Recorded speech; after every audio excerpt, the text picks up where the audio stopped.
ఫిలిప్పీలకు రాసిన పత్రిక 3వ అధ్యాయము ఆఖరి 2 వచనాలు చదువుకున్నాం. మన పౌరస్థితి పరలోకమునందున్నది.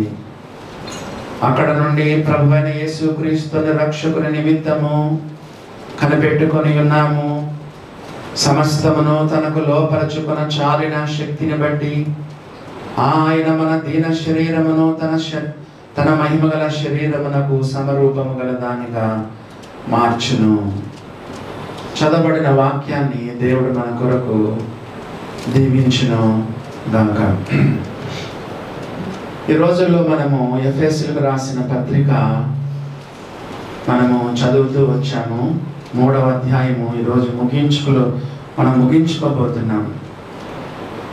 పౌలు ఫిలిప్పీలకు రాస్తూ చెప్పాడు, మన పౌరస్థితి పరలోకమునందున్నది. మన పౌరస్థితి పరలోకమందున్నది. Our citizenship is in heaven. ఈ లోకంలో నువ్వు జీవించాలంటే, ఈ దేశంలో నువ్వు జీవించాలంటే నీకు పౌర హక్కు ఉండాలి, పౌరస్థితి ఉండాలి. సిటిజన్షిప్ అంటారు. మనం అందరం ఈ లోకంలో పుట్టాం కాబట్టి ఈ లోకానికి మనం పౌరులం. నీకు పరలోకంలో నీకు పౌరస్థితి రావాలంటే నువ్వు యేసు ప్రభువుకు పుట్టాలి. ఈ భారతదేశంలో పుట్టని వాడు ఈ భారతదేశ పౌరుడు అవుతాడా? దేవుని బిడ్డలారా గమనించండి. అందుకే యేసు ప్రభు వారు నికోదేముతో చెప్పాడు. నికోదేము ఎవరంటే బిషప్ పాస్టర్లకు పెద్ద పాస్టర్. ఆయన యూదుల మత బోధకుడు. ఒకడు క్రొత్తగా జన్మించితేనే తప్ప వాడు దేవుని రాజ్యములో ప్రవేశింపలేడని నీతో నిశ్చయముగా చెప్పుచున్నాను. Verily verily I say unto you. దేవుని వాక్యంలో రాయబడింది. నిశ్చయంగా చెప్తున్నాను, క్రొత్త జన్మ వాడు నూతనంగా జన్మిస్తేనే తప్ప, క్రొత్తగా జన్మించితేనే తప్ప వాడు దేవుని రాజ్యంలో ప్రవేశింపలేడు. నీకు పరలోకపు హక్కు ఉందా? పరలోకపు పౌరస్థితి నీకుందా? దేవుని బిడ్డ ఫిలిప్పీలు యేసు ప్రభుని నమ్ముకొని ఆ పరలోకములో ఆ పౌరస్థితిని వారు కలిగి ఉన్నారు. మీలో ఎవరైనా చెప్పండి చూద్దాం. ఈ భారతదేశంలో లేదా ఈ హైదరాబాద్లో నువ్వు పుట్టినప్పుడు నీకు ఎలా పౌరస్థితి వస్తుంది చెప్పండి. హాస్పిటల్ వాళ్ళు లేదా మమ్మీ డాడీ వెంటనే జిహెచ్ఎంసీకి పంపిస్తారు. ఏం తెచ్చుకోవాలి? సర్టిఫికెట్ చెప్పండి. Very good. బర్త్ సర్టిఫికేట్ తెచ్చుకోవాలి. ఎప్పుడైతే హాస్పిటల్లో పంపిస్తారు మమ్మీ డాడీ వాళ్ళు కూడా ఆ జిహెచ్ఎంసీకి వెళ్ళి అక్కడ మాకు పిల్లోడు పుట్టాడని చెప్పి ఆధారాలు చూపించి అక్కడ రిజిస్టర్ చేసుకొని బర్త్ సర్టిఫికెట్ తెచ్చుకుంటారు. ఎవరు? తల్లిదండ్రులు. అప్పుడు నువ్వు ఈ దేశానికి పౌరుడు సిటిజన్ అయిపోతావు. మరి పరలోకంలో పౌరస్థితి రావాలంటే పరలోకంలో కూడా నీ పేరు ఉండాలి కదా. జిహెచ్ఎంసీలో మున్సిపల్ ఆఫీస్లో నీ పేరుంటేనే, నువ్వు ఈ లోకంలో పుట్టినట్టు పేరుంటేనే, బర్త్ సర్టిఫికెట్ ఉంటేనే నీకు ఏంటి చెప్పండి, బర్త్ సర్టిఫికెట్ ఉంటేనే ఈ లోకంలో నీకు సిటిజన్షిప్ అన్నట్టు. పరలోకంలో నీకు పౌరస్థితి, పరలోకపు పౌరుడుగా ఉండాలంటే మరి నీ పేరు అక్కడ రాయబడాలి కదా. ఉందా నీ పేరు? ఎవని పేరైనను జీవ గ్రంథమందు వ్రాయబడినట్టు కనపడని ఎడలా వాడు మండుచున్న అగ్నిగుండములో పడవేయబడెను. ప్రకటన గ్రంథము 20వ అధ్యాయం చూడండి. నీ పేరు జీవ గ్రంథంలో ఉందా సోదరుడా సోదరి? 20వ అధ్యాయము ప్రకటన గ్రంథము 20వ అధ్యాయంలో చూడండి. ఒక మాట చదువుతున్నాను. 20వ అధ్యాయము 15వ వచనం. ఎవని పేరైనను జీవ గ్రంథమందు వ్రాయబడినట్టు కనబడని ఎడల వాడు అగ్నిగుండములో పడవేయబడెను.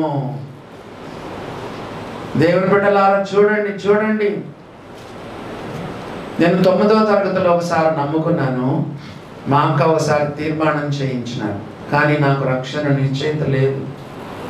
చాలా అయోమయంలో ఉన్నాను, మరి చాలా తబ్బిబ్బు చెందినాను. I was in a state of confusion. గందరగోళంలో ఉన్నాను, కలవరంలో ఉన్నాను. యేసు ప్రభు నాలో ఉన్నాడో లేదో తెలియదు, నా పాపాలు క్షమించబడ్డాయో తెలియదు, జీవగ్రంథంలో నా పేరు ఉందో లేదో తెలియదు. అంతా గందరగోళంగా ఉన్నాను. ఇట్లా కాదనుకున్నాను నేను. చాలా లోపల హృదయంలో వేదన ఎక్కువైపోతుంది. 1983వ సంవత్సరం జనవరి 9వ తారీఖు అనుకుంటాను, మా ఇంటి మెత్తి మీదకి వెళ్ళాను. టెర్రస్ మీదకి వెళ్ళి బాల్కనీ, ఇట్లా బాల్కనీ ఉంటుంది కదా చూడండి, అక్కడ కొంతమంది కూర్చున్నారు. బయట వాళ్ళకి కనపడ, అక్కడ కూర్చుంటే ఎవరు కనపడరు. అక్కడ నేను మోకరించాను. మా ఊరిలో అనంతపూర్లో మా ఇంటి పైన బాల్కనీలో మోకరించి కన్నీటితో నా పాపాలు నేను ఒప్పుకున్నాను. యేసు ప్రభువా, ఇదే నా రక్షణ దినం. ప్రభువా, నువ్వు నా కొరకు సిలువలో చనిపోయినావు, నా కొరకు రక్తం కార్చినావు, నా కొరకు మరణించినావు, తిరిగి లేచినావు. పాపిని నన్ను కరుణించు, నీ బిడ్డగా నన్ను చేసుకో యేసు ప్రభువా అని చెప్పి ఆ రోజు యేసు ప్రభుని నా హృదయంలోకి చేర్చుకున్నాను. 1వ యోహాను 1:9 నాకు బాగా తెలుసు. మన పాపములు మనం ఒప్పుకున్న యెడల ఆయన నమ్మదగిన వాడును నీతిమంతుడును కనుక ఆయన మన పాపములను క్షమించి సమస్త దుర్నీతి నుండి మనల్ని పవిత్రులుగా చేయును. ఆ వాక్యాన్ని పెట్టి, ప్రభువా పాపాలు ఒప్పుకుంటే క్షమిస్తానన్నావు అని చెప్పి నేను దేవుని దగ్గర గుర్తున్న పాపాలు ఒప్పుకున్నాను. మరి నాకైతే ఆ రోజు నుండి ఈ రోజు వరకు నాకు దేవుడు రక్షణ నిశ్చయిత ఇచ్చాడు. 100% చెప్పగలను, నా పేరు జీవ గ్రంథంలో రాయబడి. నీ పేరుందా? మరి నీ పేరుందని నువ్వు చెప్పగలవా? దేవుని బిడ్డ, జిహెచ్ఎంసిలో పేరుంటేనే, మున్సిపల్ ఆఫీస్లో నీ పేరు రికార్డ్ అయి ఉంటేనే నీవు ఈ లోక పౌరుడవు, ఈ లోకంలో పుట్టినట్టు బర్త్ సర్టిఫికెట్ ఉంటేనే ఈ దేశ పౌరుడవు. నీవు పరలోకంలో నీ పేరుంటేనే నీ యొక్క పరలోకంలో నీకు పౌరసత్వం ఉంటుంది.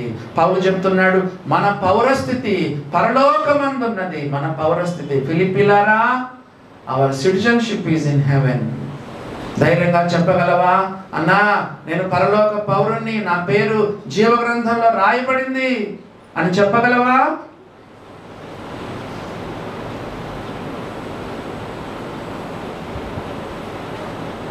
లూకాసు వార్త 10వ అధ్యాయం. లూకాసు వార్త 10వ అధ్యాయం చూడండి. లూకాసు వార్త 10వ అధ్యాయం చదువుతున్నాను. లూకాసు వార్త 10వ అధ్యాయం 20వ వచనం చదవండి. లూకాసు వార్త 10వ అధ్యాయం 20వ వచనం. అయినను దయ్యములు మీకు లోబడుచున్నవని సంతోషింపక. దయ్యాలు మనకు లోబడతాయా? లోబడవా? పరిశుద్ధ జీవితం జీవిస్తూ దేవుని దృష్టిలో యథార్థంగా నువ్వు జీవిస్తే సాతానుడిని చూసి గడగడలాడిపోతాడు. దయ్యాలు నీకు లోబడతాయి. చెప్పండి చెప్పండి. పిశాచులు నీకు భయపడతాయి. సాతానుడిని చూసి గజగజ వణికిపోతాడు. ఎప్పుడు?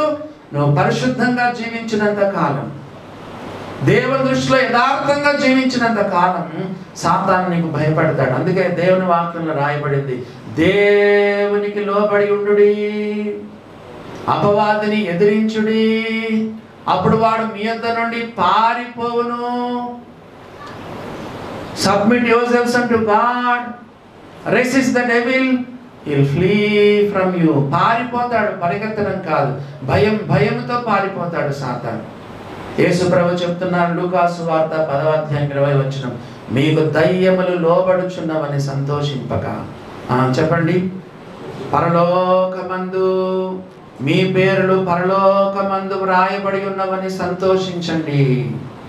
మీ పేర్లు పరలోకమందు వ్రాయబడి ఉన్నవని సంతోషించండి. శిష్యులారా, మీ పేర్లు పరలోకమందు వ్రాయబడి ఉన్నాయని సంతోషించండి. మన శిష్యుల పేర్లు రాయబడ్డాయి, మరి నీ పేరు రాయబడిందా? ఆధార్ కార్డులో నీ పేరుంది, ఓటర్ లిస్టులో నీ పేరుంది,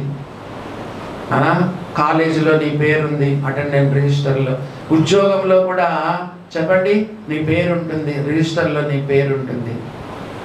మరి పరలోకంలో నీ పేరుందా? దేవుని బిడ్డలారా, దేవుని దగ్గర తీర్మానం, తాడో పేడో తేల్చుకో. అనుమానం ఉంటే రెండోసారి నమ్ముకో, 2 సార్లు కాకపోతే 10 సార్లు నమ్ముకో. నీ పిలుపు ఏర్పాటు నిశ్చయం చేసుకోవడానికి జాగ్రత్త పడాలి. కాబట్టి పౌలు చెప్తున్నాడు, మన పౌరస్థితి పరలోకమందున్నది. దేవుని బిడ్డలారా, పుట్టిన వెంటనే మన పేరు ఎలా రిజిస్టర్ అవుతుందో, నువ్వు యేసు ప్రభు కుటుంబంలో పుట్టాలి. వాడు క్రొత్తగా జన్మించితేనే తప్ప వాడు దేవుని రాజ్యంలో ప్రవేశింపలేడు. పౌలు చెప్తున్నాడు, మన పౌరస్థితి పరలోకమందు ఉన్నది. ఆ తర్వాత ఇంకో మాట ఏం చెప్పాడు చూడండి, మన పౌరస్థితి పరలోకమందున్నది. నెక్స్ట్ చూడండి, అక్కడ నుండి ప్రభువైన యేసుక్రీస్తును రక్షకుని నిమిత్తము కనిపెట్టుకొని ఉన్నాము. పౌలు ఎప్పుడు రాసినా కూడా యేసు అని సాధారణంగా రాయడు. ఎక్కడన్నా తప్ప ఎప్పుడైనా సరే పౌలు యేసు ప్రభుని గురించి రాయాలనుకున్నప్పుడు ఏమని రాస్తాడు? ప్రభువైన యేసుక్రీస్తు, లేదా క్రీస్తు యేసు, లేదా యేసుక్రీస్తు, లేదా ప్రభువైన యేసుక్రీస్తు అని రాస్తాడు. యేసు అనే పదము సాధారణంగా పౌలు వాడడు. ఎక్కడైనా వాడింటే ఒక చోట, ఎక్కడైనా వాడుంటాడేమో 1-2 చోట్ల. ఎప్పుడు రాసినా కూడా పౌలు ఏం రాస్తాడు? క్రీస్తు యేసు, యేసు క్రీస్తు, లేదా ప్రభువైన యేసుక్రీస్తు, ప్రభువైన క్రీస్తు. నేను చాలా మందిని గమనించినాను, ప్రార్థన చేసేటప్పుడు ఏమంటారు తెలుసా? యేసు నామమున ప్రార్థన చేస్తున్నామంటారు. యేసు అనేది ఆయన మానవ పేరు, హ్యూమన్ నేమ్ కదా. క్రీస్తు అంటే డివైన్ నేమ్. యేసు ప్రభును కేవలం ఒక మానవుడిగా మాత్రము సరిపెట్టద్దు. యేసు ప్రభు ఆయన దైవ మానవ నరుడు. 100% ఆయన ఒక కోణంలో 100% మానవుడిగా జీవించాడు, 100% ఆయన దేవుడిగా జీవించాడు. మానవుడిగా ఏమన్నాడు? 6 రాతి బాణల్లో నీళ్లు పోయమన్నాడు, దేవునిగా ఆ నీళ్లను ద్రాక్షరసంగా మార్చినాడు. మానవుడిగా దోణిలో నిద్రపోయినాడు, దేవునిగా సముద్రాన్ని గద్దించినాడు, తుఫాను గద్దించినాడు. బైబిల్లో రాయబడింది, మిక్కిలి నిమ్మలమైపోయింది. మానవుడిగా లాజరు సమాధి మీద ఉన్నటువంటి రాయిని దొర్లించమన్నాడు. దేవుడుగా చెప్పండి, లాజరు బయటికి రమ్ము బిగ్గరగా చెప్పినప్పుడు ప్రేత వస్త్రములు ధరించుకొని లాజరు సమాధిలో నుండి బయటకు వచ్చినాడు. మానవుడిగా శిలువ పైన చెప్పండి, అందరూ అనుకున్నారు చేతగాను వాడు, దొంగ కూడా అన్నాడు, వీడు ఇతరులు రక్షించను, తను తాను రక్షించుకోలేదు. కింద ఉన్నవారు అన్నారు, దొంగ ఏమన్నాడు? నిన్ను నీవు రక్షించుకో, మమ్మల్ని కూడా రక్షించన్నాడు. మానవుడిగా యేసుక్రీస్తు శిలువలో ప్రాణం పెట్టాడు. దేవుడుగా ఆయన చెప్పండి మృతుల్లో నుండి తిరిగి లేచినాడు. ఎవరో తెలుసా? ఆయన ప్రభువైన యేసుక్రీస్తు. కాబట్టి మన పౌరస్థితి పరలోకమందు ఉన్నది. కాబట్టి యేసుక్రీస్తు తన రక్షకుని నిమిత్తము ఏమని చెప్పాడు చెప్పండి? మన పౌరస్థితి పరలోకమందున్నది, అక్కడ నుండి ప్రభువైన యేసుక్రీస్తును రక్షకుని నిమిత్తము కనిపెట్టుకొని ఉన్నాము. దేవుని బిడ్డలారా, యేసు ప్రభు రాకడ కొరకు మనం కనిపెట్టుకొని ఉన్నామా? చాలా చర్చిలు యేసు ప్రభు రాకడను మర్చిపోయినారు. చాలా చర్చిస్లో యేసు ప్రభు రాకడ గురించి బోధించడం మానేశారు.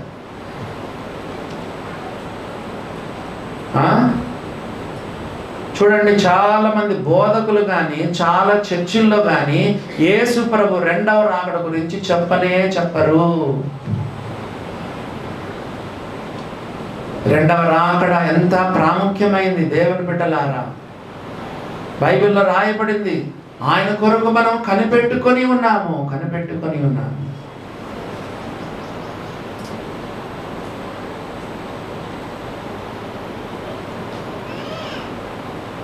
బైబిల్ ఎలా ముగించబడింది?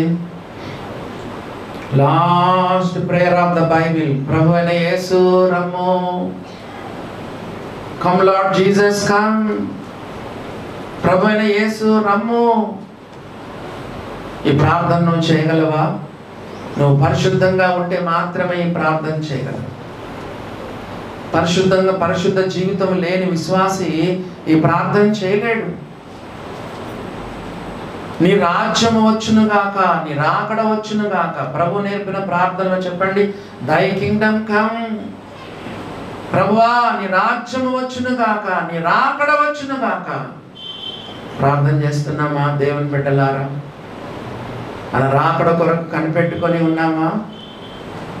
నిజంగా నీ పౌరస్థితి అక్కడ ఉంటే మన ఊరికి ఎప్పుడెప్పుడు పోదామా అని ఉంటుంది. ఈ లోకంలో మనం ఎవరో తెలుసా?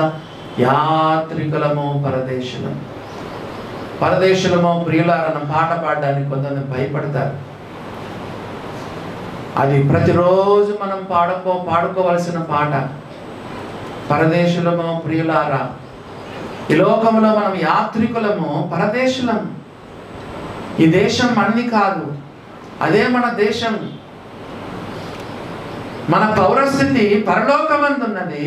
యేసు ప్రభువు తీసుకెళ్తాడు కాబట్టి ఆయన కొరకు మనం కనిపెట్టుకొని ఉన్నామని దేవుని వాక్యం చెప్తుంది. రోమా 8వ అధ్యాయం 19వ వచనం చూడండి. ఆఖరికి సృష్టి కూడా యేసు ప్రభు రాకడ కొరకు కనిపెట్టుకొని ఉంది. 8వ అధ్యాయము 19వ వచనం చూడండి. రోమిలకు రాసిన పత్రిక 8వ అధ్యాయం 19వ వచనం. దేవుని కుమారుల ప్రత్యక్షత కొరకు సృష్టి మిగుల ఆశతో తేరి చూచుచు కనిపెట్టుచున్నది. సృష్టి చెప్పండి, దేవుని రాకడ కొరకు మిగుల ఆశతో తేరి చూచుచు కనిపెట్టుచున్నది కదండి. సృష్టి మిగుల ఆశతో. 22వ వచనం. సృష్టి యావత్తు ఇది వరకు ఏకగ్రీవముగా మూలుగుచు ప్రసవ వేదన పడుచున్నది. సింహం ఏం చేస్తుంది? పులి ఏం చేస్తుంది చెప్పండి?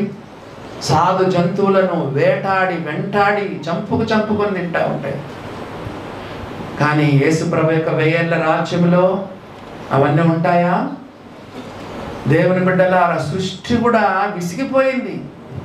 సృష్టి కూడా మూలుగుతుంది దేవుని రాకడ కొరకు. గమనించండి దేవుని బిడ్డలారా. అదే రోమిలకు రాసిన పత్రిక 8:3 కూడా చూడండి. అయితే కాదు, ఆత్మ యొక్క ప్రథమ ఫలములను నొందిన మనము కూడా దత్తపుత్రత్వము కొరకు, అనగా మన దేహం యొక్క విమోచనము కొరకు కనిపెట్టుచు. ఏంటంట? మన దేహము యొక్క విమోచనము కొరకు కనిపెట్టుచు మనలో మనము మూలుగుచున్నాము, కనిపెడుతున్నామని పౌలు చెప్తున్నాడు.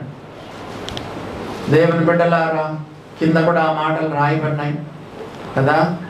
దేవుడు మన దేహాన్ని తన దేహానికి మాగా మార్చుకోబోతున్నాడు. కాబట్టి విశ్వాసులమైన మనం కూడా 23వ వచనంలో మన దేహం యొక్క విమోచనం కొరకు కనిపెట్టుతా ఉన్నాం. మరి నిజంగా మనం కనిపెట్టుకొని ఉన్నామా దేవుని బిడ్డలారా? హెబ్రీయులకు రాసిన పత్రిక 9వ అధ్యాయము 28వ వచనం కూడా చదువుతున్నాను. హెబ్రీయులకు రాసిన పత్రిక 9వ అధ్యాయము 28వ వచనం చదువుతున్నాను. చూడండి, హెబ్రీయులకు రాసిన పత్రిక 9వ అధ్యాయం 28వ వచనం. అలాగుననే క్రీస్తు కూడా అనేకుల పాపములను భరించుటకు ఒక్కసారి అర్పింపబడి తన కొరకు కనిపెట్టుకొని ఉండువారి రక్షణ నిమిత్తము పాపము లేకుండా రెండవసారి ప్రత్యక్షమగను. తన కొరకు కనిపెట్టుకొని ఉండువారి నిమిత్తం. యేసుప్రభువా ఎప్పుడొస్తావు? యేసుప్రభువా ఎప్పుడొస్తావు? యేసయ్యా ఎప్పుడొస్తావు? అలాగా విశ్వాసులు కనిపెట్టాలి. ఓసారి మీకు చర్చిలో చెప్పడం జరిగింది. ఒక విశ్వాసంట ప్రతిరోజు రాత్రి కిటికీ తెరిచి బయట తొంగి చూసి ఆకాశం వైపు కన్నులెత్తి, ప్రభువా ఈ రాత్రి నువ్వు ఒకళ్ళు వస్తావేమో సిద్ధపరచుకో. ప్రతిరోజు రాత్రి కిటికీలు తెరిచి ఆకాశం వైపు కన్నులెత్తి, ప్రభువా ఒకవేళ ఈ రాత్రి నువ్వు వస్తావేమో నన్ను సిద్ధపరచుకో. రాకడ కొరకు కనిపెట్టుకొని ఉన్నామా దేవుని బిడ్డలారా? పేతురు రాసిన 2వ పత్రిక 3వ అధ్యాయము 12వ వచనం కూడా చదువుదాము. పేతురు రాసినటువంటి 2వ పత్రిక 3వ అధ్యాయము 12వ వచనం చదువుతున్నాను. ఆకాశములు ఇవన్నీ ఇట్లు లయమైపోవునవి గనుక ఆకాశములు రగులుకొని లయమైపోవునట్టు పంచభూతములు మహావేంద్రముతో కరిగిపోవునట్టు దేవుని దినపు రాకడ కొరకు కనిపెట్టుచు ఆశతో అపేక్షించుచు మీరు పరిశుద్ధమైన ప్రవర్తనతోనూ భక్తితోనూ ఎంతో జాగ్రత్త గలవారై ఉండవలెను. మొత్తం 10 మంది కన్యకలు అంతా కన్యకలేనండి. అందరూ తెల్లబట్టలు వేసుకున్నారు. అందరూ దీపాలు చెప్పండి, దీపాలు తీసుకుని వెళ్ళారు.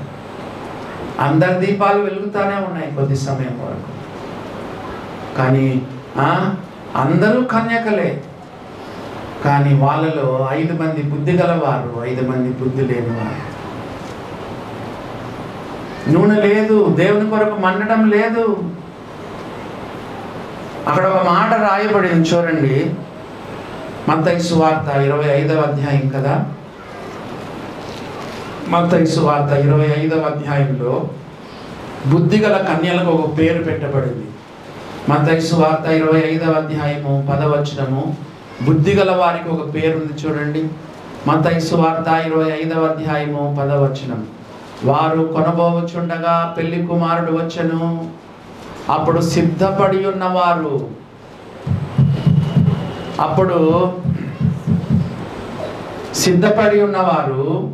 ఏం చెప్పారు చెప్పండి? అప్పుడు సిద్ధపడి ఉన్నవారు అతనితో కూడా పెళ్లి విందుకు లోపలికి పోయి. ఎవరంట? సిద్ధపడిన వారు. పేతురు ఏం చెప్తున్నాడు? దేవుని యొక్క దినపు రాకడ కొరకు కనిపెట్టుచు ఆశతో ఎదురు చూస్తూ 12వ వచనం, దేవుని దినపు రాకడ కొరకు కనిపెట్టుచు దాని ఆశతో అపేక్షించుచు. కింద ఫుట్ నోట్లు ఏముందో చూడండి, మూల భాషలో త్వరపెట్టుచు. దేవుని రాకడను మనం త్వరపెట్టాలంట. ప్రభువా త్వరగా రాయ్యా, యేసయ్యా త్వరగా రా, యేసయ్యా త్వరగా రా. దేవుని దినపు రాకడను అపేక్షించుచు, ఆశతో అపేక్షించుచు మీరు పరిశుద్ధమైన ప్రవర్తనతోనూ భక్తితోనూ ఎంతో జాగ్రత్త గలవారై ఉండవలెను. పరిశుద్ధ ప్రవర్తన, భక్తి, ఎంతో జాగ్రత్త అని పేతురు రాస్తా ఉన్నాడు. ఉందా? దేవుని బిడ్డలారా, ఈ రీతిగా దేవుని రాకడ కొరకు మనం కనిపెట్టుకొని ఉన్నామా? బైబిల్లో ఒక మాట రాయబడింది, ఆయన కొరకు కనిపెట్టు వారిలో ఎవరినో సిగ్గునందరు. ఆయన కొరకు కనిపెట్టు వారిలో ఎవరు సిగ్గునందరు. యేసుప్రభు రాకడ కొరకు కనిపెట్టుకున్నావు కదా, దేవుని సిగ్గుపరుస్తాడా? లేదు. ఆయన కొరకు కనిపెట్టు వారిలో ఎవరు కూడా సిగ్గునందరు. 31వ కీర్తన 24వ వచనం చదవండి. 31వ కీర్తన 24వ వచనం చదువుతాను. కీర్తనల గ్రంథము 31వ కీర్తన 24వ వచనం, యెహోవా కొరకు కనిపెట్టు వారలారా. మీలో కొంతమంది అనొచ్చు, ఎప్పుడొస్తాడన్నా? గత 2000 సంవత్సరాలుగా పరిశుద్ధులు ప్రార్థిస్తున్నారు. ఏమని? నీ రాజ్యం వచ్చునుగాక, నీ రాకడ వచ్చునుగాక. ఎంతమంది విశ్వాసులు శ్రమల గుండా వెళ్తున్నారు, శోధనల గుండా వెళ్తున్నారు, ఎంత జైళ్ళలో ఉన్నారు. ఎంతో మంది విశ్వాసులు మూలుగుతా ఉన్నారు. ప్రభువా ఎప్పుడు మాకు విడుదల, ఎప్పుడు నీ రాకడ ఎప్పుడని దేవుని రాకడ కొరకు కనిపెడుతున్నారు. వాళ్ళని గురించి 31వ కీర్తనలో ఆఖరి వచనం 24వ వచనంలో, యెహోవా కొరకు కనిపెట్టు వారలారా, మీరందరూ మనస్సున ధైర్యం వహించి నిబ్బరముగా ఉండండి. వస్తాడు. మనకు ఒక ఆధారం అండి. ఏం ఆధారమో తెలుసా? మొదటి రాకడలో వస్తానని చెప్పాడు. పాత నిబంధన గ్రంథంలో చెప్పండి, మొదటి రాకడలో నేను పుడతాను, బెత్లెహేంలో పుడతాను, గొర్రెపిల్లగా వస్తాను, ఎన్నో లేఖనాలు మొదటి రాకడలో వస్తాను వస్తాను వస్తాను అన్నాడు. వచ్చాడా రాలేదా? బెత్లెహేములో 2000 సంవత్సరాల క్రితం ఆయన ఈ లోకంలో కన్యగర్భంలో ఆయన పుట్టాడు. 33 సంవత్సరాలు జీవించాడు, ప్రాణం పెట్టాడు, మరణించినాడు, తిరిగి లేచినాడు, ఆరోహణం అవుతా ఉన్నాడు. శిష్యులందరూ నోరు తెరిచి చూస్తూ ఉన్నారు. యేసుప్రభు ఒలీవల కొండపై నుంచి ఇట్లనే వాళ్ళు చూస్తుండగానే పైకి వెళ్తుంటే నోరు తెరిచి ఇట్లా చూస్తూ ఉన్నారు. వెంటనే ఇద్దరు దేవదూతలు ఏమన్నారు తెలుసా? గలిలయ మనుషులారా, మీరెందుకు ఇలాగో తేరి చూస్తున్నారు? అపోస్తలుల కాల గ్రంథము మొదటి అధ్యాయం, అపోస్తలుల కాల గ్రంథం మొదటి అధ్యాయం 11వ వచనం. గలిలయ మనుషులారా, మీరెందుకు నిలిచి ఆకాశం వైపు చూచుచున్నారు? మీ యొద్ద నుండి పరలోకమునకు చేర్చుకొనబడిన ఈ యేసే ఏ రీతిగా పరలోకమునకు వెళ్ళుట మీరు చూచితిరో ఆ రీతిగా ఆయన తిరిగి వచ్చును. అపోస్తలుల కాల గ్రంథం మొదటి అధ్యాయము 11. ఏ రీతిగా ఆయన పరలోకానికి వెళ్ళాడో ఆ రీతిగా ఆయన తిరిగి వస్తాడు. చూసారా దేవుని బిడ్డలారా?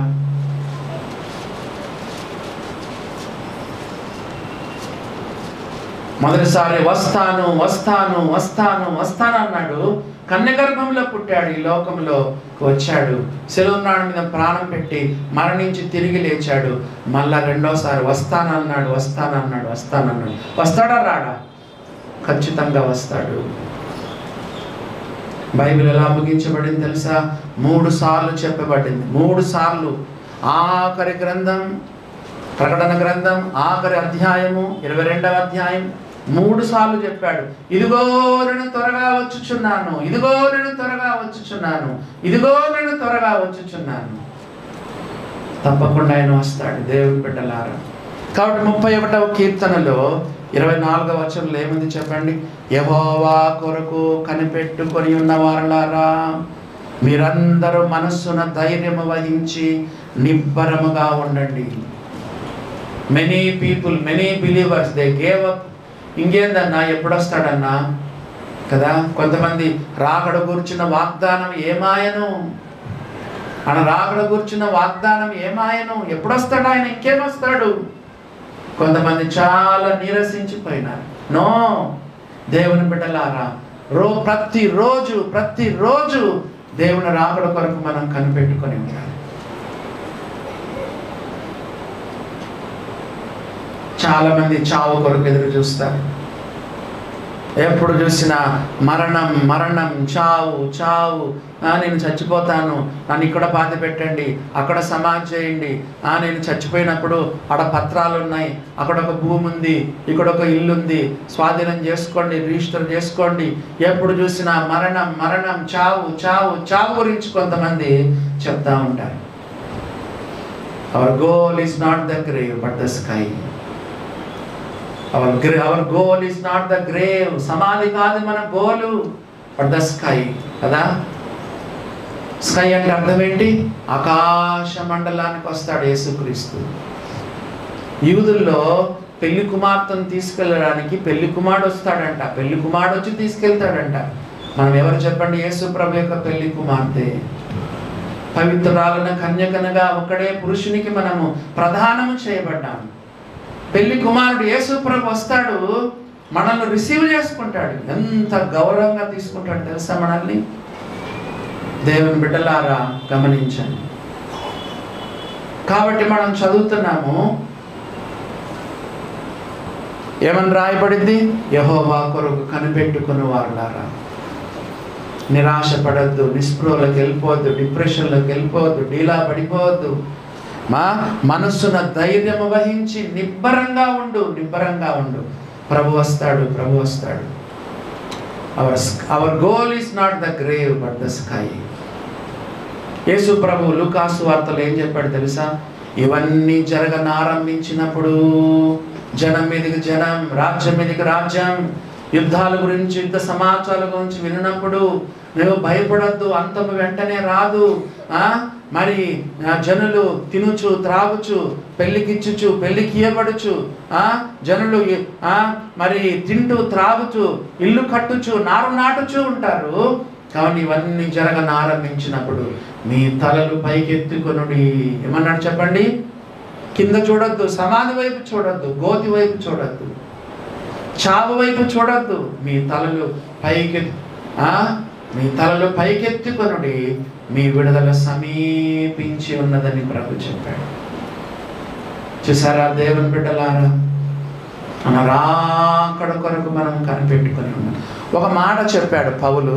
ఏం మాట చూడండి. మన యేసు ప్రభు ఒక పేరు పెట్టాడు. చెప్పండి చూద్దాం.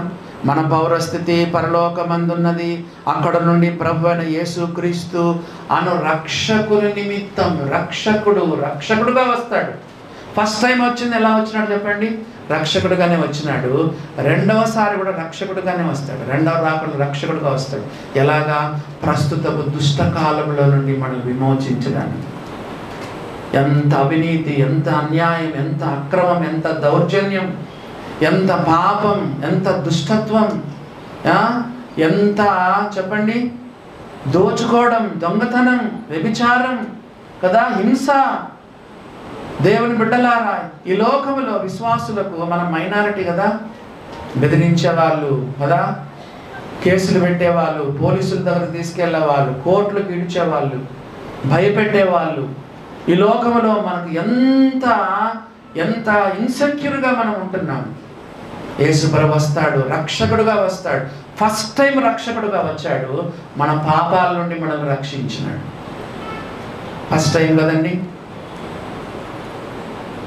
రక్షకుడిగా వచ్చాడు, మన పాపాలను రక్షించాడు. రెండవసారి కూడా రక్షకుడుగానే వస్తాడని చెప్తున్నాడు పౌలు. రెండవసారి నమ్ముకొనిన వాళ్లకు కొదమసింహంగా వస్తాడు, నమ్ముకొనిన వాళ్లకు తీర్పరిగా వస్తాడు, శిక్షకుడుగా వస్తాడు. మనం నమ్ముకున్న మన కోసం ఎలా వస్తాడంటే రక్షకుడిగా వస్తాడు. ఎందుకు? గలతీయులకు రాసిన పత్రిక 1వ అధ్యాయం చూడండి. ప్రస్తుతపు దుష్ట కాలములో నుండి రక్షించడానికి 4వ వచనం. గలతీయులకు రాసిన పత్రిక 1వ అధ్యాయము 4వ వచనం. మన తండ్రి అయిన దేవుని చిత్త ప్రకారము క్రీస్తు మనలను ప్రస్తుతపు దుష్ట కాలములో నుండి విమోచించవలన లేదా రక్షింపవలనని మన పాపము నిమిత్తము తన్ను తాను అప్పగించుకొనెను. చెప్పండి 4వ వచనంలో, మన తండ్రి అయిన దేవుని చిత్త ప్రకారం క్రీస్తు మనలను ప్రస్తుతపు దుష్ట కాలములో నుండి. ఎక్కడ చూసినా అన్యాయం, అక్రమం, దౌర్జన్యం, లంచగొండితనం. ఒక్క చిన్న సంతకం కావాలంటే 1000 రూపాయలు లంచం అడుగుతారు. ఎక్కడ చూసినా పాపం, ఎక్కడ చూసినా హింస, దౌర్జన్యము, అన్యాయము, అక్రమము కదా. ఈ లోకం అంటే మనకు విసుగొచ్చేసింది. యేసు ప్రభు రక్షకుడుగా రాబోతున్నాడు. ఫిలిప్పీలారా, మన పౌరస్థితి పరలోకమందున్నది. మన ప్రభు అయిన యేసుక్రీస్తు రక్షకుని నిమిత్తము మనము కనిపెట్టుకొని ఉన్నాము. రెండవసారి కూడా రక్షకుడుగా వస్తాడు. ఫస్ట్ టైం ఎలా వచ్చినాడు? మత్తయి సువార్త 1:21 చదవండి. మత్తయి సువార్త 1:21 చదవండి. మత్తయి సువార్త 1:21. ఆమె ఒక కుమారుని కనును, తన ప్రజలను వారి పాపముల నుండి ఆయనే రక్షించును. తన ప్రజలను వారి పాపముల నుండి ఆయనే రక్షించును. మొదటి రాకడలో యేసుక్రీస్తు రక్షకుడుగా వచ్చినాడు. తన ప్రజలను వారి పాపాల నుండి ఆయనే రక్షించును.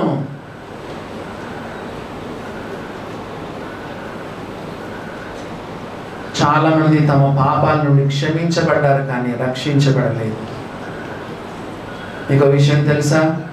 చాలా మంది దేవుని బిడ్డలు తమ పాపాల నుండి క్షమించబడ్డారు, కానీ పాపాల నుండి రక్షించబడలేదు.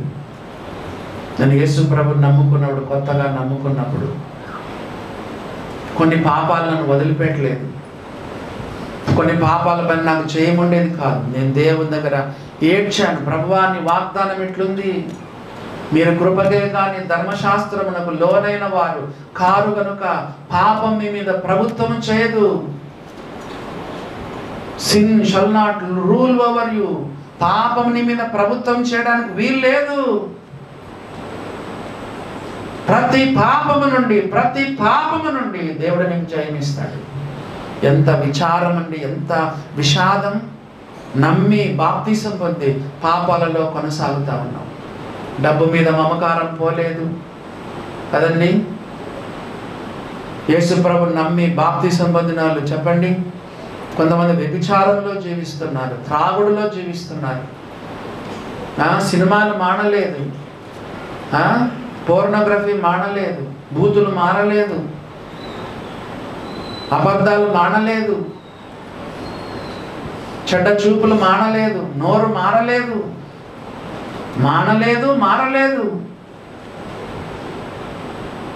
నువ్వు విశ్వాసివా? పొద్దున పాపం చేస్తావు, రాత్రి క్షమాపణ అడుగుతావు, మళ్ళా షర్రామాములే. రేపొద్దున మళ్ళా అదే పాపాలు చేస్తావు, మళ్ళా యేసయ్య క్షమించమంటు. క్షమిస్తాడు దేవుడు, కరుణా సంపన్నుడు ఆయన.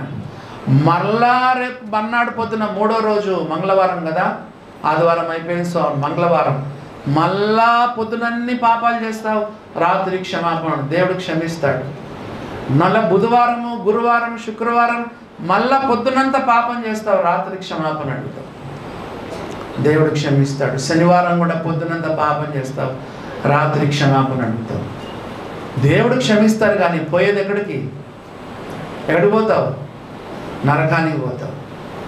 ఎందుకు? నువ్వు క్షమించబడుతున్నావు కానీ నీ పాపాల నుండి నువ్వు రక్షించబడ్డం లేదు. తన ప్రజలను వారి పాపముల నుండి ఆయనే రక్షించును. క్షమించడం మాత్రం కాకుండా రక్షించును. పాపముకున్న శక్తి ఎంతో తెలుసా? ఆ పాపపు శక్తి నుండి దేవుడిని విడుదల చేస్తాడు. దేవుని బిడ్డలారా గమనించండి. దైవ సన్నిధిలో కన్నీరు కార్చు. ప్రభువా, నేను నమ్ముకున్నాను, రక్షణ పొందాను, జీవితంలో మార్పు లేదు ప్రభువా, నన్ను మార్చయ్యా, నీ రక్తంలో శక్తి ఉంది, ప్రభావం ఉన్నది, మహిమ ఉంది ప్రభువా, నన్ను మార్చయ్యా, నన్ను మార్చు. కాగా క్రీస్తునందు ఎవడైనా ఉంటే నూతన సృష్టి. ప్రభువా, నాలో మార్పు నేను కోరుకుంటున్నాను, రూపాంతరం కోరుకుంటున్నాను. రక్షకుడు మొదటిసారి వచ్చినప్పుడు రక్షకుడుగానే వచ్చినాడు. రెండవసారి కూడా వచ్చేటప్పుడు, రెండవ రాకడలో కూడా ఎలా వస్తాడు చెప్పండి? మన కోసం రక్షకుడిగా వస్తాడు. ఎందుకు? ప్రస్తుతపు దుష్ట కాలములో నుండి ఈ ప్రపంచానికి మనకి ఇంకా సంబంధమే లేకుండా వన్స్ ఫర్ ఆల్ దేవుడు మనల్ని తీసుకెళ్ళిపోతాడు, పరలోకాన్ని తీసుకెళ్తాడు. చూసారా దేవుని బిడ్డలారా, 100% ఇవన్నీ భవిష్యత్తులో జరగబోతా ఉన్నాయి. వన్స్ ఫర్ ఆల్ అంతా ఇంకా ఈ లోకం మనకు సంబంధమే ఉండదు కదా.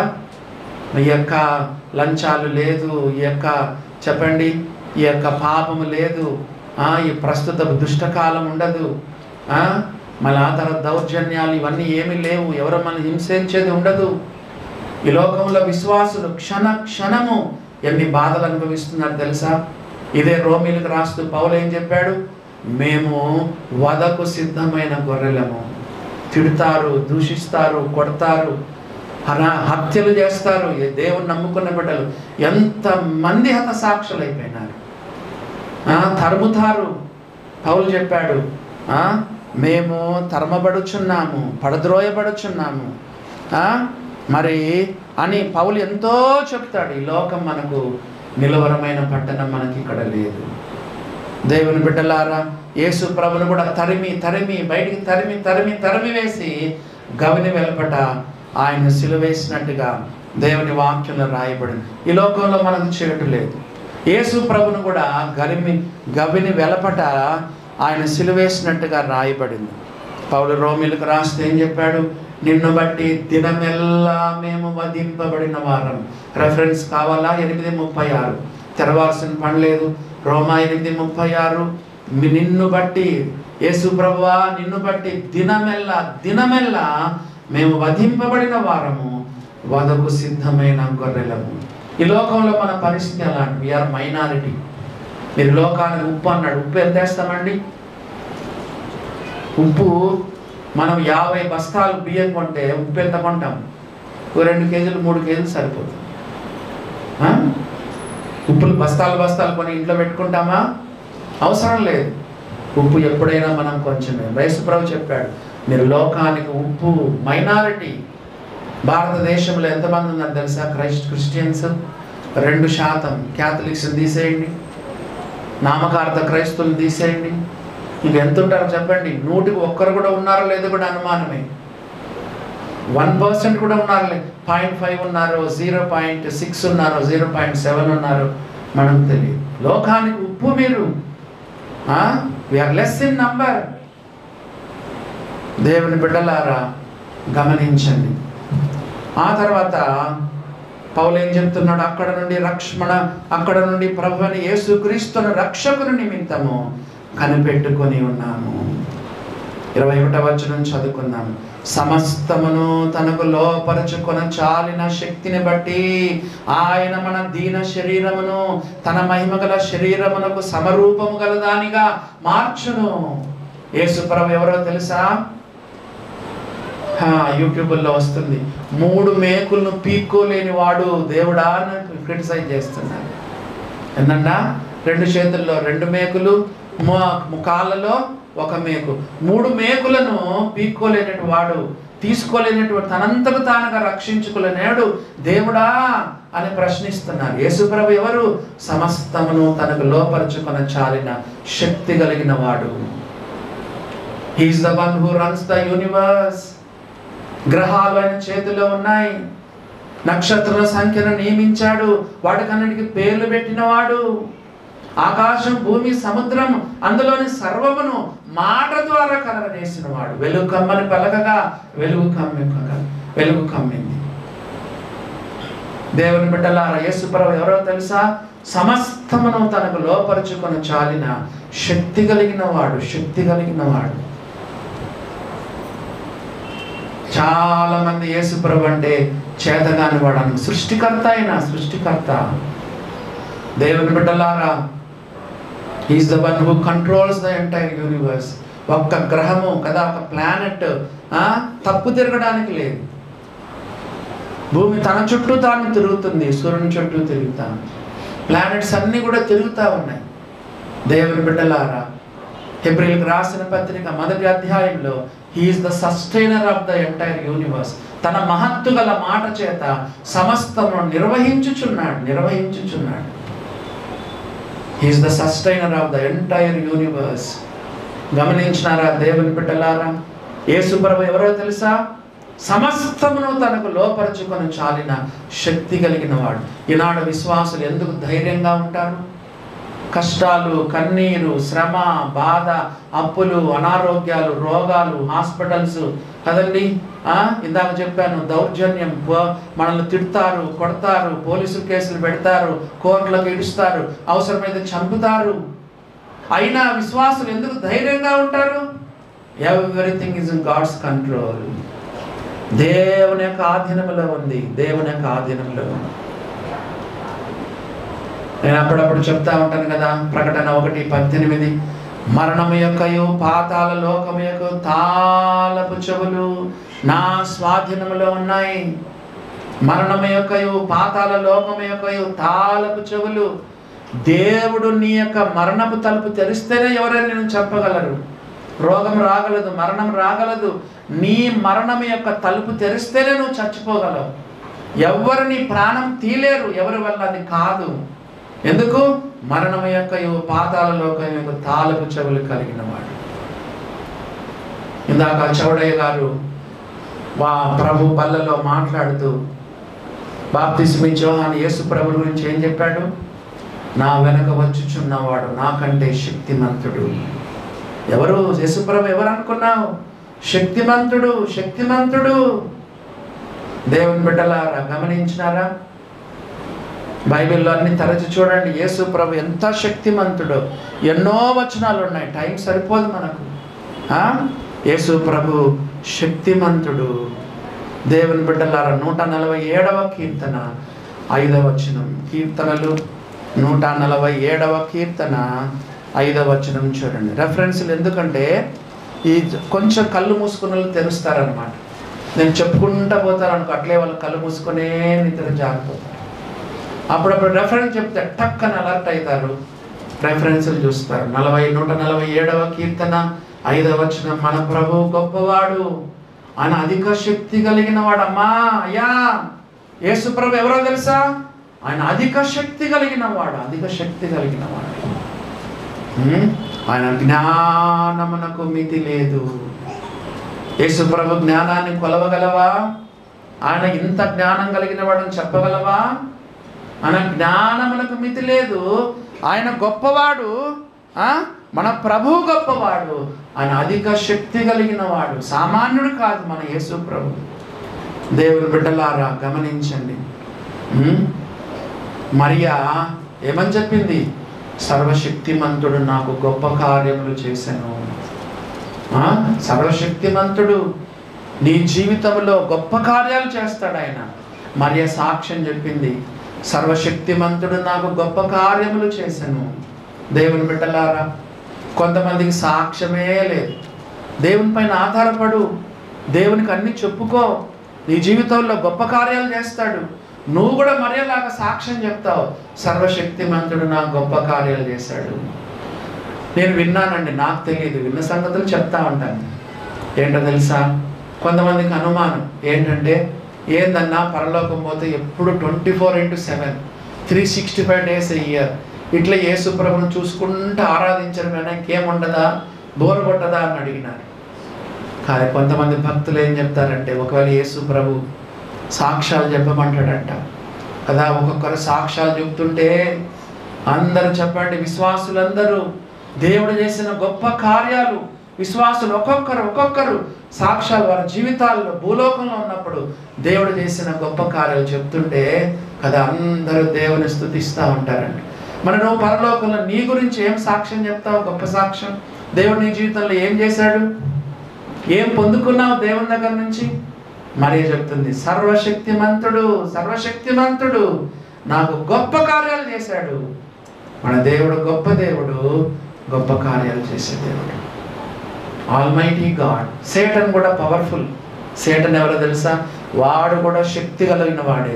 యేసు ప్రభు సర్వశక్తి కలిగిన వాడు కాదు. శక్తి ఇచ్చింది కూడా ఎవరు? సాతానికి శక్తి ఇచ్చింది ఎవరు చెప్పండి? యేసు ప్రభువే కదా. యేసు ప్రభువే శక్తి ఇచ్చాడు వానికి. పో, కొంతకాలం నీకు శక్తి ఇస్తున్నాను పో. సాతాను కూడా శక్తిమంతుడు, యేసు ప్రభు సర్వశక్తి కలిగిన వాడు. Satan is mighty, God is all mighty. దేవుని బిడ్డలారా, సర్వశక్తిమంతుడు అని మనము దేవుని యొక్క వాక్యములో చదువుతున్నాం. లూకాసు వార్త 12వ అధ్యాయము 5వ వచనం చదవండి. లూకాసు వార్త 12వ అధ్యాయము 5వ వచనం చదవండి. లూకాసు వార్త 12వ అధ్యాయము 5వ వచనం చదువుతున్నాను. మీరు ఎవరికి భయపడవలనో మీకు తెలియచేయుదును. ఎవరికి భయపడాలి? మనుషులకు భయపడాలా? మీరు ఎవరికి భయపడవలనో మీకు తెలియచేయుదును. చంపిన తర్వాత నరకములో పడద్రోయ శక్తి గలవాడు. యేసుప్రభు ఎవరో తెలుసా? నువ్వు యేసుప్రభుని నమ్ముకోకుండా పాపములోనే చచ్చిపోతే, యేసుప్రభుని నమ్ముకోకుండా అన్న రక్తములో నువ్వు కడుక్కోకుండా నువ్వు పొరపాటున ఈ రాత్రి కన్ను మూస్తే నువ్వు చనిపోయిన తర్వాత నరకములో పడద్రోయ శక్తి కలిగిన వాడు. అందుకు యేసుక్రీస్తుకు భయపడమని బైబిల్లో రాయబడింది. ఏ విషయంలో శక్తి కలిగిన వాడు? చనిపోయిన తర్వాత నరకములో పడద్రోయ శక్తి కలిగిన వానికి భయపడండి. మనుషులకు భయపడద్దు, మనుషులకు భయపడద్దు. దేవుని బిడ్డలారా, 7వ అధ్యాయం 25వ వచనం, 7వ అధ్యాయము హెబ్రీయులకు రాసిన పత్రిక 7వ అధ్యాయం 25వ వచనం చదవండి.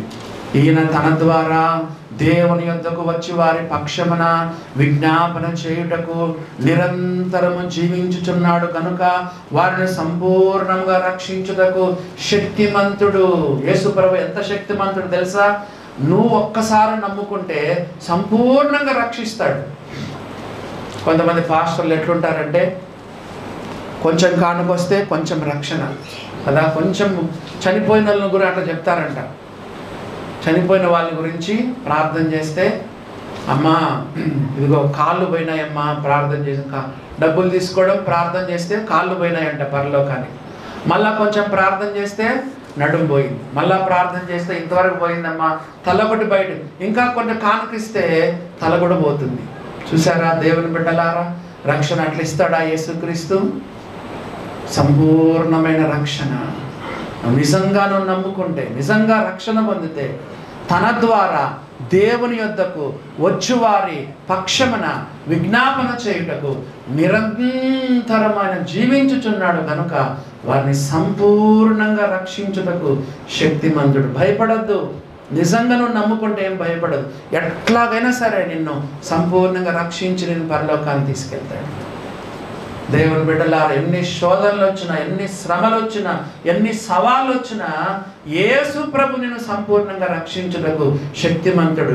నీ రక్షణ గురించి శంకించవద్దు, నీ రక్షణ గురించి సంశయించవద్దు, నీ రక్షణ గురించి అనుమానించవద్దు. నిజంగా నువ్వు నమ్ముకుంటే, నిజంగా నువ్వు రక్షకుని నమ్ముకొని ఉంటే చెప్పండి, నేను సంపూర్ణంగా రక్షించుటకు ఆయన శక్తిమంతుడు. దేవుని బిడ్డలారా గమనించండి. ఆ తర్వాత మరి మనము 12:10కి స్టార్ట్ చేసాము, 1:10కి ముగించేస్తాను. మరి ఏ విషయంలో శక్తిమంతుడంట చదవండి మళ్ళా 3:21, ఫిలిప్పీ 3:21. సమస్తమును తనకు లోపరుచుకొన చాలిన తన శక్తిని బట్టి ఏం చేస్తాడంట? ఆయన మన దీన శరీరమును. అమ్మా యా మన శరీరం ఎటువంటి శరీరం చెప్పండి? దీన శరీరం. ఎంత బలాఢ్యుడైనా చెప్పండి, కత్తితో ఇట్లా పొడిస్తే చాలు చచ్చిపోతాడు. ఏదైనా ఇంత విషయం, ఏదన్నా పొరపాటున విషయం అయితే చచ్చిపోతాడు. ఒకసారి ఒక ఇంట్లో అందరూ చచ్చిపోయినారు. ఎందుకబ్బా అందరూ చచ్చిపోయారని వాకబు చేశారు. వాకబు చేస్తే అందరు పెరగన్నం తిన్నారంట. పెరగన్నం తింటే ఎందుకు చచ్చిపోతారబ్బా చెప్పండి?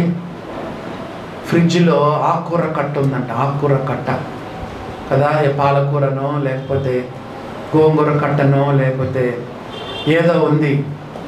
ఆ కట్ట లోపల చిన్న పాము ఉన్నది.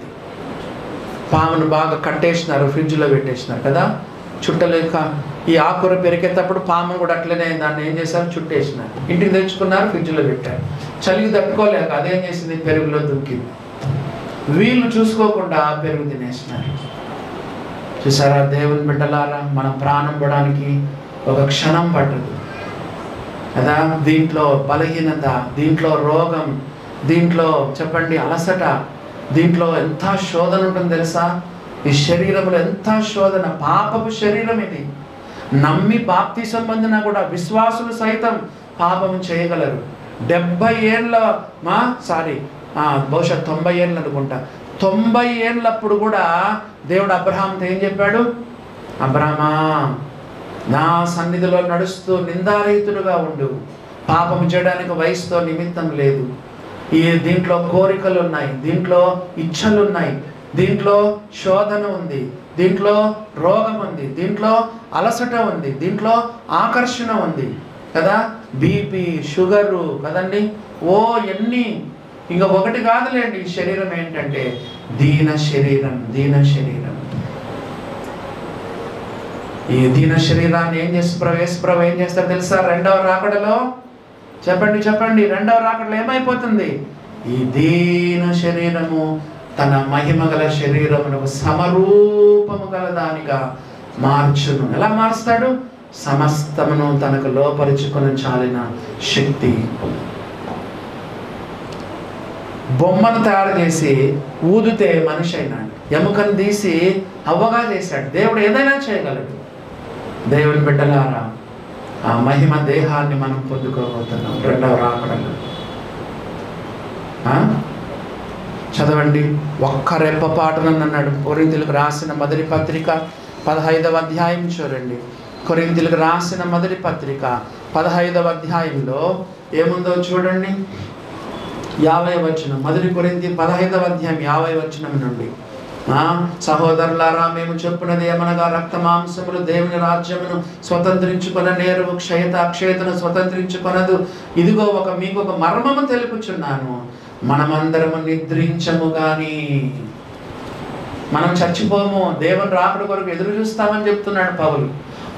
మీకు విషయం చెప్పమంటారా, మొదటి శతాబ్దంలోనే దేవుని రాకడ కొరకు వాళ్ళు కనిపెట్టారు.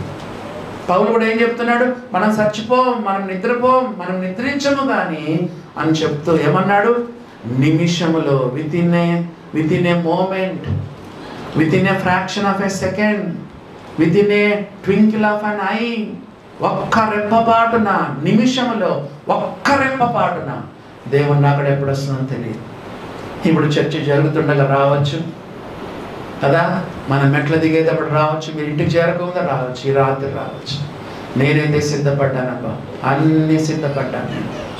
నువ్వు సిద్ధపడ్డావా దేవుని బిడ్డలారా?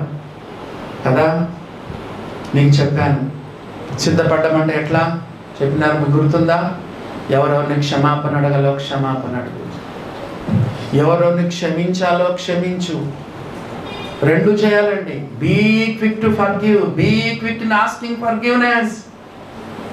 ఇతరులను క్షమించడానికి త్వరపడు, ఇతరులను క్షమాపణ అడగడానికి కూడా లేకపోతే అక్కడ నువ్వు నష్టపోతావు.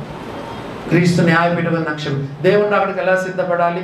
ఎవరెవరిని క్షమాపణ అడగాలో క్షమాపణ అడుగు, ఎవరినో క్షమించుకోవాలో క్షమించుకో, లేకపోతే అక్కడ చాలా నష్టపోతావు.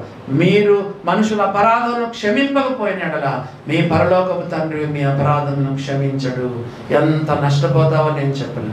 నెంబర్ 2, బాకీలు ఏమైనా ఉంటే వెంటనే తీర్చు. లోన్లు కాదు, కారు కొన్నావు కదా, నువ్వు రాకడలో ఎత్తపడ్డావు, బ్యాంకు వాళ్ళు వస్తారు, కారుని తీసుకుంటారు, చెల్లైపోతుంది కదండి. ఇల్లు కొనుక్కున్నావు లోన్ పైన, రాకడలో ఎత్తపడ్డావు, బ్యాంకు వాళ్ళు వస్తారు, నీ ఇల్లు తీసేసుకుంటారు, చెల్లైపోతుంది, పర్వాలేదు. పర్సనల్ లోన్స్, పర్సనల్ అప్పులు కదా, ఎవరి దగ్గర డబ్బులు తీసుకోండి, దేవుని రాకడ లోపలే నువ్వు తీర్చేసేయాలి. నువ్వు ఇట్లా ఇవన్నీ ఇది పెట్టేసుకొని నువ్వు పరలోకం పోతే దేవునికి లెక్క చెప్పాలి. రాకడ కొరకు సిద్ధపడు. మనమందరము నిద్రించము కానీ నిమిషములో ఒక్క రెప్పపాటున కడబూరం రోగగానే మనమందరం మార్పు చెందుదుము. చూసారా దేవుని బిడ్డలారా, మార్పు చెందుదుము. క్షయమైన ఈ శరీరము అక్షయతను ధరించుకొనవలసి ఉన్నది, మర్త్యమైన ఈ శరీరము అమర్త్యతను ధరించుకొనవలసి ఉన్నది. ఈ క్షయమైనది అక్షయతను ధరించుకున్నప్పుడు, ఈ మర్త్యమైనది అమర్త్యతను ధరించుకున్నప్పుడు విజయమందు మరణం మృంగివేయబడను అని వ్రాయబడిన వాక్యం నెరవేరును. అప్పుడు బహుశా అందరిది అంటారేమో, రాకడ వచ్చింది, మేఘాలు వచ్చినాయి, మరణం చూడకుండా మనం పరలోకానికి వెళ్ళేటప్పుడు అందరిది అంటారేమో. ఏమాట చెప్పండి? సరే, అందరు అనకపోయినా మనం డివైన్ లెవెల్ ఎత్తబడేటప్పుడు మనం చెప్పాలి. ఏమాట చెప్పండి? ఓ మరణమా నీ ముళ్ళు ఎక్కడా, ఓ మరణమా నీ విజయం ఎక్కడా? ఎందుకంటే మనం మరణించకుండానే, మరణం రుచి చూడకుండానే దేవుని రాకడలో సజీవులుగా మార్చబడి, మహిమగల దేహంగా మార్చబడి మధ్యాకాశంలో కదా, ఆకాశ మండలంలో ప్రభును మనము కలుసుకుంటాము. ఎంత గొప్ప నిరీక్షణ, ఎంత గొప్ప భాగ్యం. ఓ మరణమా నీ ముళ్ళెక్కడ, ఓ మరణమా నీ విజయం ఎక్కడ? మళ్ళీ చనిపోయిన వాళ్ళు, యేసుప్రభుని నమ్ముకొని చనిపోయిన వాళ్ళు, మనం బతుకున్న వాళ్ళు మన సంగతి, మన మార్పు చనిపోయిన వాళ్ళ సంగతి. పైన చదవండి 15వ అధ్యాయంలో 42వ వచనం. క్షయమైనదిగా విత్తబడి అక్షయమైనదిగా లేపబడను, ఘనహీనమైనదిగా విత్తబడి మహిమగలదిగా లేపబడను, బలహీనమైనదిగా విత్తబడి బలమైనదిగా లేపబడను, ప్రకృతి సంబంధమైన శరీరముగా విత్తబడి ఆత్మ సంబంధమైన శరీరముగా లేపబడను. చూసారా, యేసు ప్రభు నమ్ముకొని చనిపోయిన వాళ్ళు కూడా లేస్తారు రెండవ రాకడలు. సమాధులు ఎట్లా కట్టుంటారు తెలుసా? బండలు రాయలు వేసి ఉంటారు, ఇంకా స్టోన్లు, బలమైన రాళ్ళు కట్టి బలంగా కట్టుంటారు. నువ్వు ఏమైనా చేసుకో, యేసు ప్రభు రెండవ రాకడలో బండలు బద్దలైపోతాయి, సమాధులు పగిలిపోతాయి. యేసు ప్రభును నమ్ముకున్న వారందరూ కూడా సమాధుల్లో నుంచి చీమలు పుట్టపగిలితే చీమలు ఎట్లా వస్తాయి? పుట్లుగా ఎలా వస్తాయో, భూమిలో నుండి సముద్రంలో చచ్చిపోయినా, ఎక్కడ చనిపోయినా సరే, అదా బూడిదైనా బొగ్గైనా భస్మమైనా సరే, విశ్వాసులందరూ కూడా సజీవులుగా బయటకు వస్తాయి. యోహాను సువార్త 5వ అధ్యాయం చదవండి. యోహాను సువార్త 5వ అధ్యాయం. యోహాను సువార్త 5వ అధ్యాయంలో ఒక మంచి మాట యేసు ప్రభువు చెప్పారు. 28-29 వచనాలు. యోహాను సువార్త 5వ అధ్యాయం 28వ వచనం, దీనికి ఆశ్చర్యపడకుడి, ఒక కాలము వచ్చుచున్నది, ఆ కాలములో సమాధుల్లో ఉన్న వారందరూ ఆయన శబ్దము విని మేలు చేసిన వారు జీవ పునరుత్థానమును, కీడు చేసిన వారు తీర్పు పునరుత్థానము బయటకు వస్తారు. లాజరు బయటికి రా అంటే రాలేదా? ఒక ఆయన వాక్యం చెప్తుంటే నేను విన్నాను. ఎవరో ఏమని చెప్పాడు తెలుసా? ఒకవేళ కనుక యేసు ప్రభు సమాధిలో ఉన్న వాడ బయటికి రమ్మని చెప్పింటే ఆదాము నుంచి బయటకు వచ్చి ఉండేవాళ్ళండి. పేరు పెట్టలేదు కదా. సమాధుల్లో ఉన్నవాడ బయటికి రా అని చెప్పుంటే ఆదాము నుండి ఆ క్షణం వరకు ఎవరెవరు చచ్చిపోయినారో అందరు బయటకు వచ్చేవాళ్ళండి. యేసు ప్రభు మాట అంటే అంత శక్తి కలది.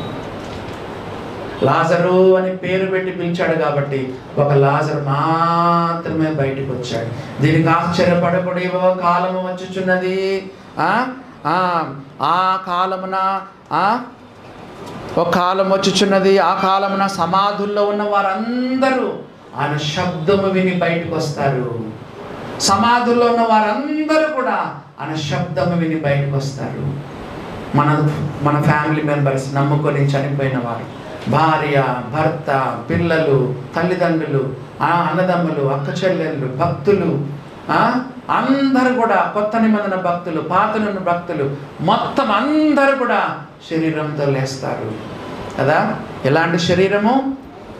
ఆయన రెండవ రాకడలో సమస్తమును తనకు లోపరుచుకొని చాలిన తన శక్తిని బట్టి ఆయన మన దీన శరీరమును తన మహిమగల శరీరమునకు సమరూపము గల దానిగా మార్చును. యోహాను రాసిన మొదటి పత్రిక 3వ అధ్యాయము 2వ వచనం చూడండి.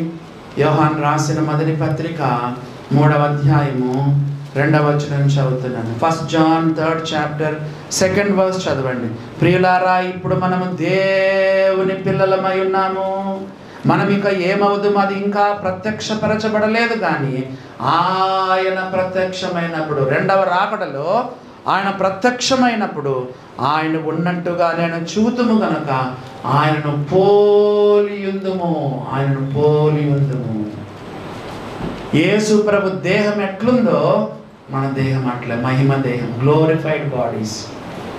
హెడేక్ ఉండదు, బీపీ ఉండదు, షుగర్ ఉండదు, రక్తం ఉండదు, దేవుని బిడ్డల అలసట ఉండదు, మహిమ దేహం. ఆయన పర్మిషన్తో ఎక్కడ కావాలంటే అక్కడికి వెళ్ళొచ్చు కదా.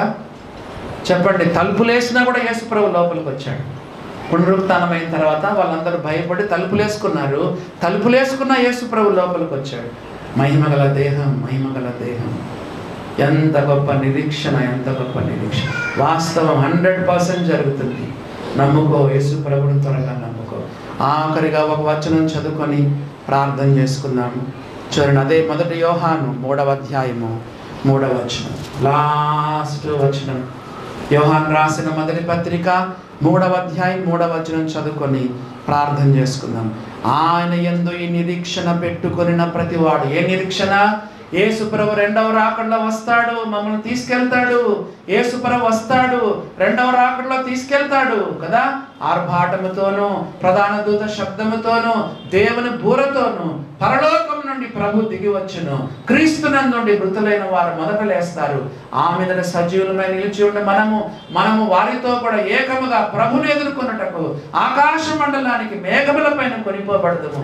కావున సదాకాలం మనం ప్రభుతో కూడా ఉందుము. ఈ నిరీక్షణ పెట్టుకున్న ప్రతివాడు, చెప్పండి, ఈ నిరీక్షణ పెట్టు. ఏ నిరీక్షణ? వస్తాడు, తీసుకెళ్తాడు,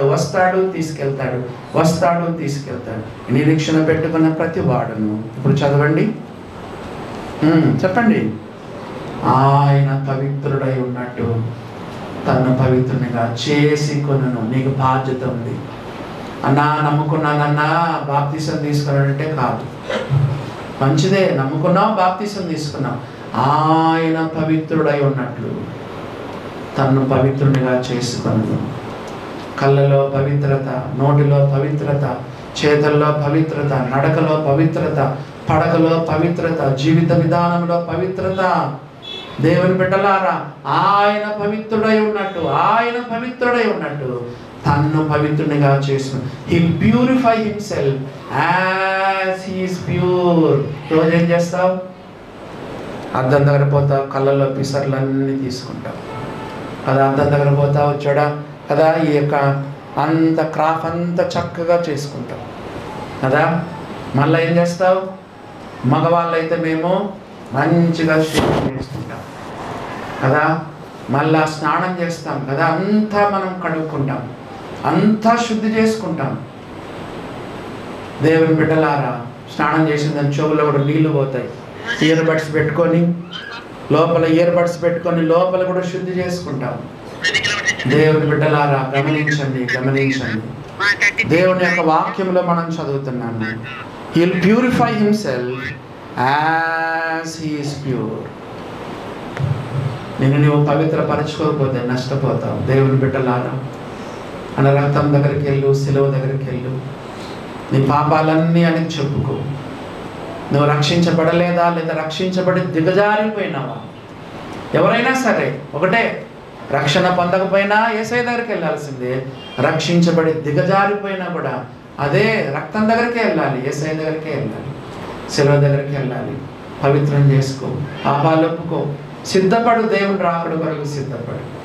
భక్తులెల్లా సిద్ధపడి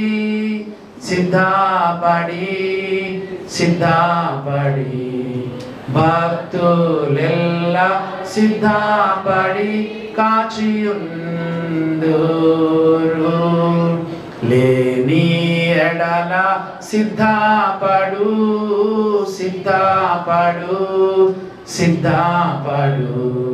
లేని ఎడల సిద్ధపడు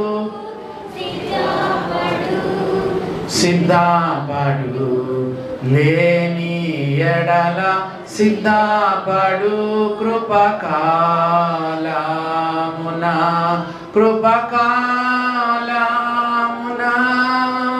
కృపకాలమున యేసు క్రీస్తు శీఘ్రముగా